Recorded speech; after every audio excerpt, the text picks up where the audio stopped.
Hello lovely people, and welcome back to my channel. First of all, thank you so much for your support and commenting on my videos. It really means a lot to me. I really enjoy chatting with you. So today I will show you how to apply liquid metal, but the right way. Most of you guys know that my X17R2 was underperforming due to the thermal issues and overheating. This will be a very long video, although it is very in-depth. So by the end of this video you will exactly know how to apply liquid metal on your laptop. This will lower your temperatures by around 15 to 20 degrees Celsius, thus increasing its lifespan and longevity. For this demonstration I will apply the liquid metal to my Alienware X17R2 with the Core i9-12900HK. And that's the only way to get the guaranteed performance, is to apply liquid metal. There's no other way to get good performance out of this laptop without liquid metal. Although the Element 31 is a hybrid between liquid metal and thermal paste, it is nowhere near as good as dedicated liquid metal. So we start to unscrew the bottom cover. There are only 8 screws, and for this whole operation you will only need a Phillips size 1 head. Once you unscrewed all 8 screws, you need a prying tool to release the bottom cover from the bottom. The outermost screws are self-tapping screws. That means that you have to unscrew them separately from the other 6. As you can see, I'm now prying out the bottom little by little, and so now it comes off. Put it on the side. And now we are ready to unplug the battery. That's the very first thing you want to do. So yeah, just adjusting the camera, and I'm starting to unscrew the battery. As I said, all the screws in this laptop are Phillips head size 1, so you don't need to change the bits every time you want to unscrew something different. That's pretty good. So that's the last screw.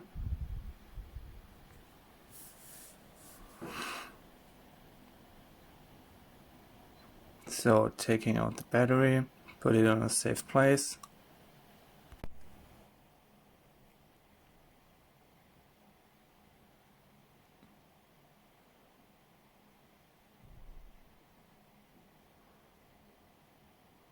So I won't talk all the time, I just talk only when there's something to explain or something important for you to know. So now I'm unscrewing the bracket that holds the Wi-Fi antenna. So taking a tweezer. These are very delicate parts, so you have to be very careful. So just zooming in so you guys can see better what I'm doing. So taking the same tweezers and unplug the cables. As I said, these are very fragile, so please take your time and be very careful. So unplug the speakers, and this is the connector that connects the main board to the keyboard. This has also to come off. So these are the connectors for the Tron lights. So again, taking tweezers to disconnect them. So taking out the Tron light, the I/O shield, 2 screws on the back, and now I'm taking my 2 thumbs and pushing it outwards. Make sure you press evenly on the left and right side, so you don't bend the Tron light. Yeah. So this is the AC cable. Be very careful here. These are taped down on the heatsink, so you want to be very careful. if you pry too aggressively, you could take out the fins from the heatsink. So now disconnecting the display cable. So I'm taking a tweezer to pry open a latch. So yeah, prying it out, be very careful. Same thing with the camera and infrared sensors for the Windows Hello. Take a tweezer, pry up the ledge and put it out. Yeah, so now disconnecting the aux cable, motherboard connector,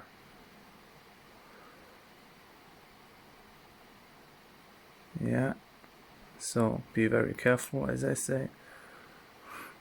And for these kind of jobs you have to take your time if you are inexperienced or you haven't done that as much as me. So please take your time, rethink everything twice or as much time as you want. So now I'm disconnecting the fans. This laptop has 4 fans, and I'm starting to disconnect the bottom fans, right side and left side, taking a tweezer to put the connector on the side. So this is the small heatsink which goes underneath the CPU, and here's important to unscrew them in a certain way so you alleviate the pressure evenly. So I'm starting from the end and go to the center, taking it out so it won't bend. So now I'm starting to unscrew the motherboard, starting from the top and working my way down. And you have to be very methodical with this kind of jobs. Don't rush, don't think that you're the best, or don't take it lightly. It doesn't mean it's difficult, but you have to be very careful, and as I said, take your time. If you are unsure about something, refer to this video, ask me questions, or Google it up. Don't think that you know everything. Like myself, I don't know everything, but I'm trying to improve every day. So yeah, I'm unscrewing the bottom fan, and pay attention that this fan is connected with cables on the bottom, as you may have seen. These cables are from the Wi-Fi antenna, and the left one is also attached to the speaker cable. So detach it first and then pry it out. Now I'm unscrewing the top fans, one on each side.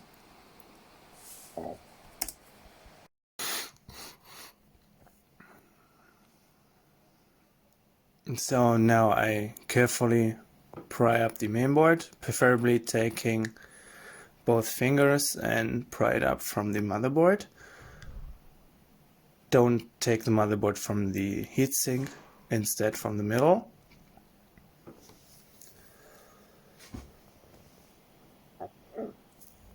So now carefully place the motherboard onto a table. Now I'm just playing here with the camera. Oh, who is that? Oh, never mind. Let's get back to work. Now a very important thing, when unscrewing the heatsink, there are markings from 1 to 7, and when unscrewing you have to go backwards. So start from 7, 6, 5, 4, 3, 2, and then 1. So as I said, I started with number 7, number 6, number 5, number 4, number 3, Yeah, number 3, number 2, and number 1. The reason is, so the reason why these numbers are there is to apply even pressure on the heatsink. Same thing as, for example, when you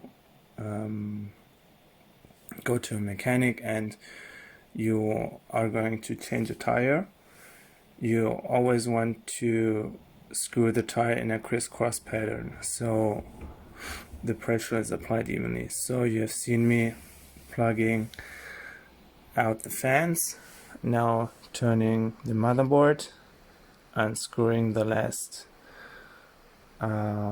piece so you can take out the heatsink. Now come on, other side, yeah. Good.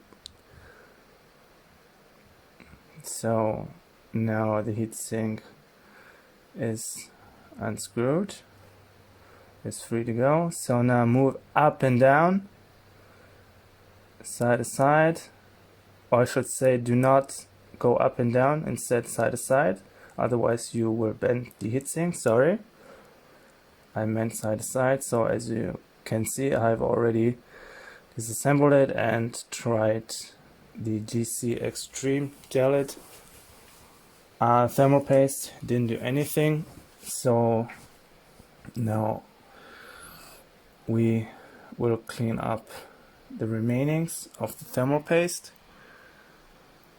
So now I just use some Q-tips, preferably dried without alcohol. We can use alcohol a little bit later. So, but the best way to get it out first is using dry materials. So now, yeah, now we can use a little bit of alcohol. I try to get rid of it completely. That's why you see me go over the same spots several times, because I'm a little perfectionist and I'm trying to give my best in everything I do. Yeah, just going into the corners. And now I go in circular motions, and you can see how the Q-tip just literally absorbs the thermal paste. This thermal paste was very good, but it's nowhere near as good as liquid metal, of course. So now that I've cleaned everything, I go over with a dry towel. So yeah, what am I doing there? I don't know. Hey dude, come back. Hello. Yeah, oh, I think I was just taking a nap. So yeah, me being really fuzzy. I encourage you to be fuzzy with this job, so you will have best performance possible. So come on dude, that looks good. Come on man, what's up with you?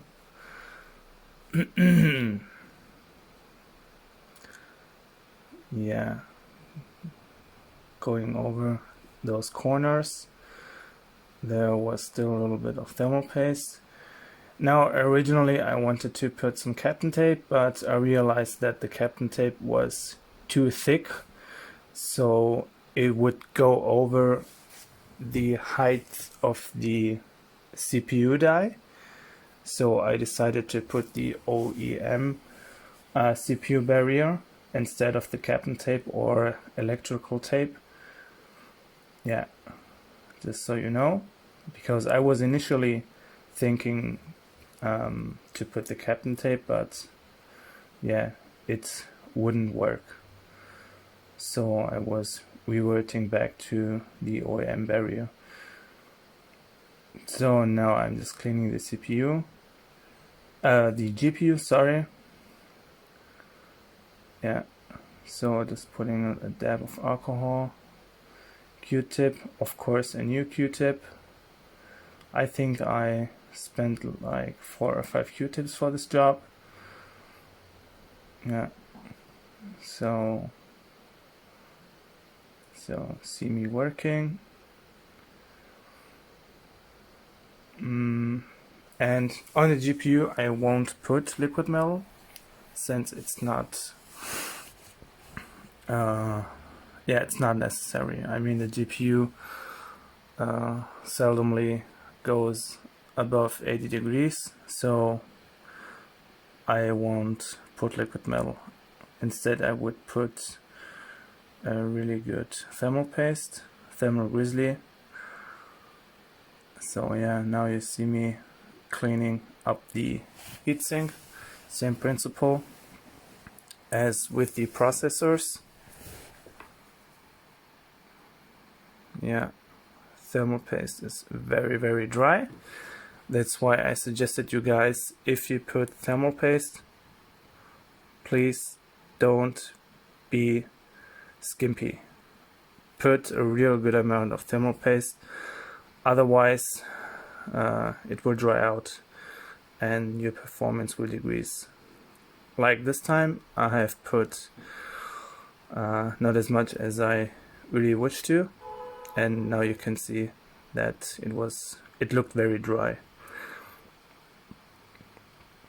So another dab of alcohol.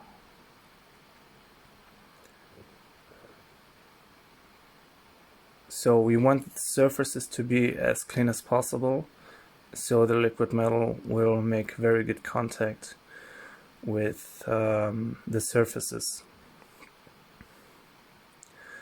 So that should be enough. For the GPU side, now same principle with the CPU side, just taking a little more extra time with the CPU side, since that's the place or spot where we gonna put the liquid metal on. Well, we won't put it exactly on the heatsink, but the heatsink will make contact with the liquid metal, which we will put on the CPU die.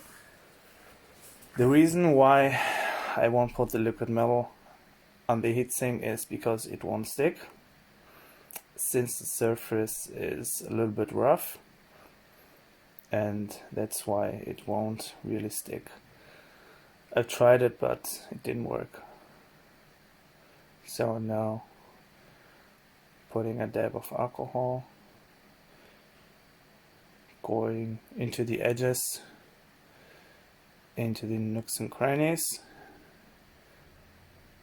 cleaning it up, and that looks good. Looks good to me. Now what you gonna do? Hey, where you going? Are you going to take a nap again? Hey, dude. Dude. I think he fell asleep. Oh no.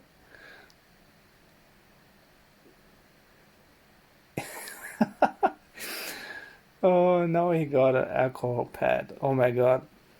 This guy is a mess. Oh my god. No, joke aside. You have to be really precise with this job. I can't stress enough.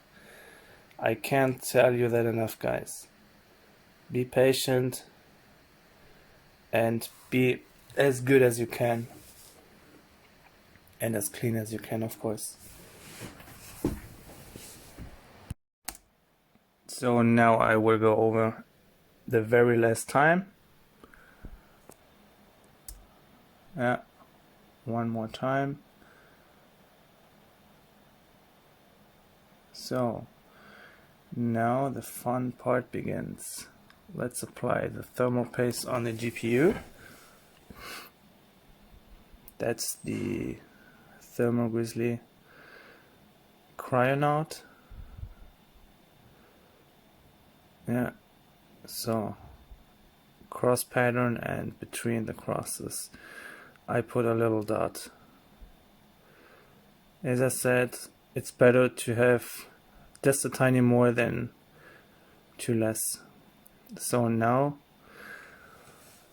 let the party begin. Turn out the lights on.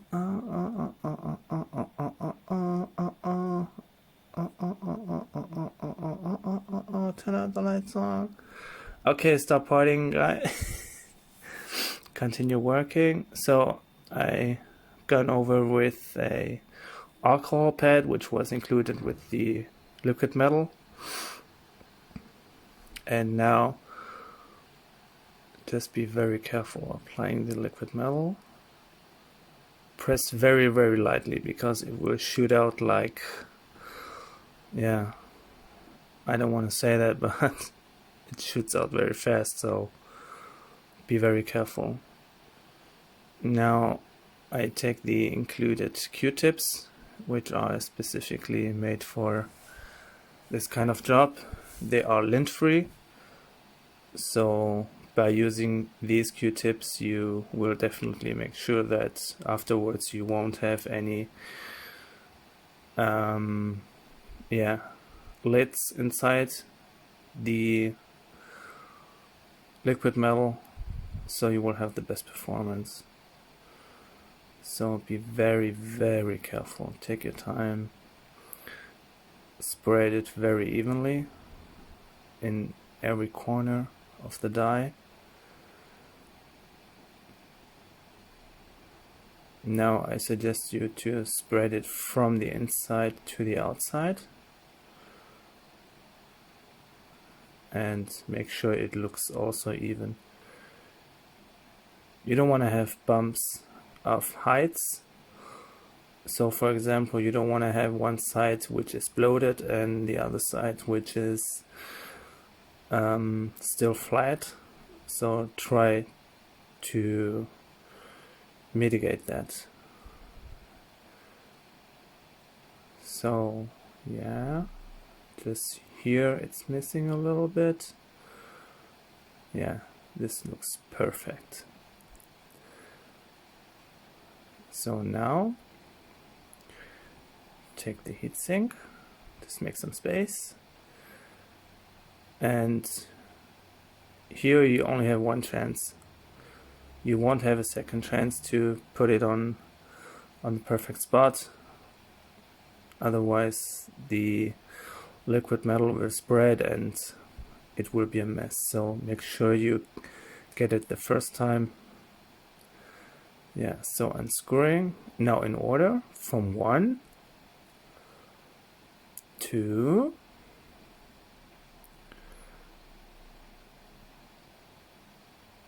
3,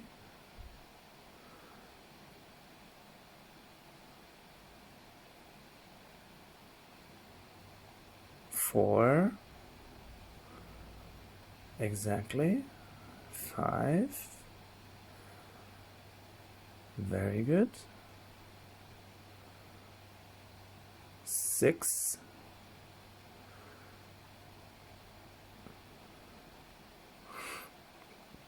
and 7. Now you have applied the right amount of pressure, and most important, you applied the pressure evenly by making sure to screw them from 1 to 7. Yes, that's the heat spreader. 1 and nah, come on. So last screw. Now you have successfully applied liquid metal to the X17 R2 mainboard. Congratulations. And now you know that you have done it the right way. Now you can be completely sure that this job was done perfectly. And we will see that in the benchmarks afterwards. So now let's start reassembling it.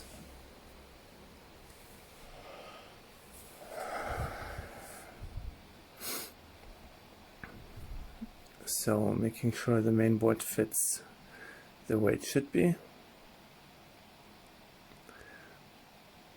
So just fighting here with the autofocus.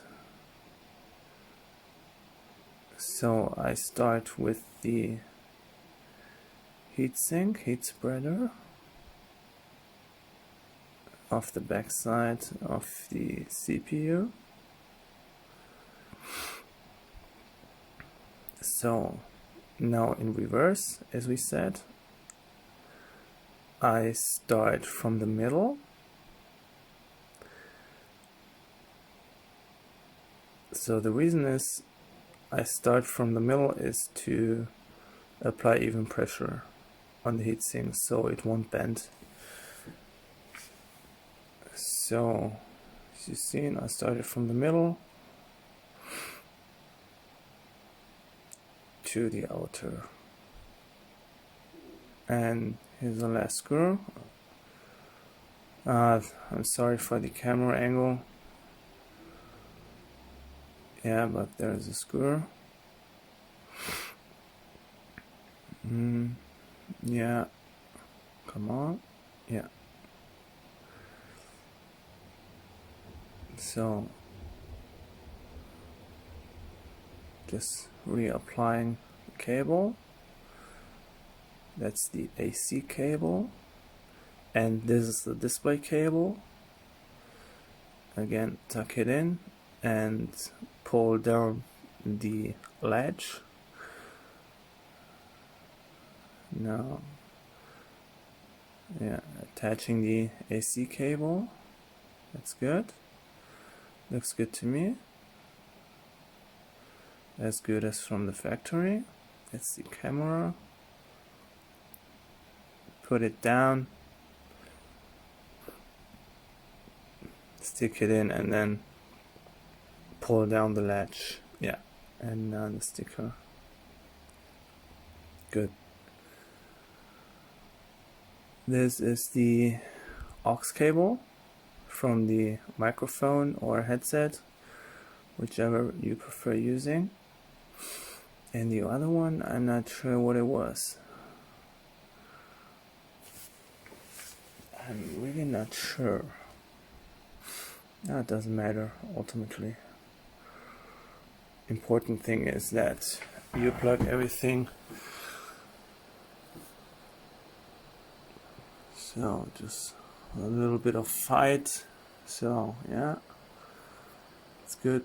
And make sure when you plug in the cables, e.g. the connectors, that you plug them evenly. So just push one time on the top, on the middle. So now tucking in the cables. So now I'm screwing the motherboard. There are two types of screws. So we're attaching the fans. So before attaching the fan, I attach the cables onto the fan itself. There's a little latch on the fan. So now you have seen me plug in the speaker cable. And now I'm attaching the Wi-Fi antenna. This is a very flimsy job. And please, I said it 100 times and I said it again, take your time, especially with these Wi-Fi antenna cables. They are so fragile and it's not a joke, guys. If you bend one of those round antenna cables, it's game over. Or even worse, if you bend the female connectors on the main board, you have to replace the whole main board. So now I'm plugging in the keyboard cable, which goes directly into the main board. Same thing with the other fan, tucking in the cables first. Now, yeah, wiggle it in. So So starting by screwing it in one at a time, and also I make sure to screw them in a crisscross pattern, as I've said before, so you will guarantee a perfect and even fit without any tensions.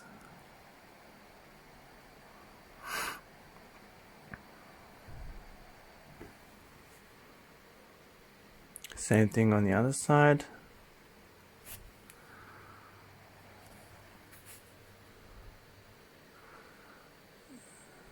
So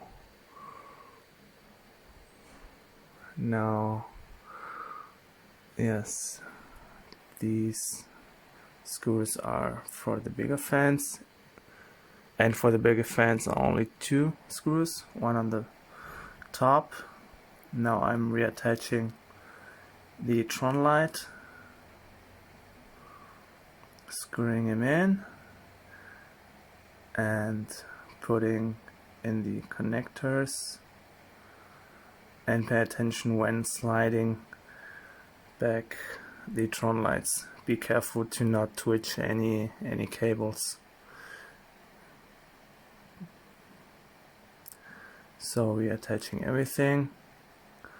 So these are the speaker fan connectors, and yeah, last thing, we attach the battery. So screw the battery in.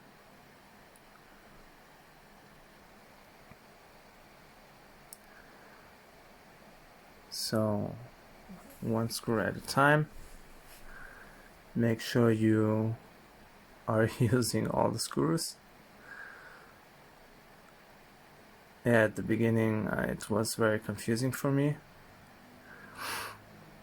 So I had moments where I was finishing assembling something and all of a sudden I found 2 or 3 screws that were still on the table where they actually belong to somewhere. So take notice where you take out the screws and put them in again where they came out. So the battery is screwed in. Yes, I forgot one screw. So that's the last one. Yeah. So that's the last step in completing this operation. We screw back the 8 screws from the back cover and we are done. Thank you for watching, guys. I hope you liked this video and see you next time. Bye.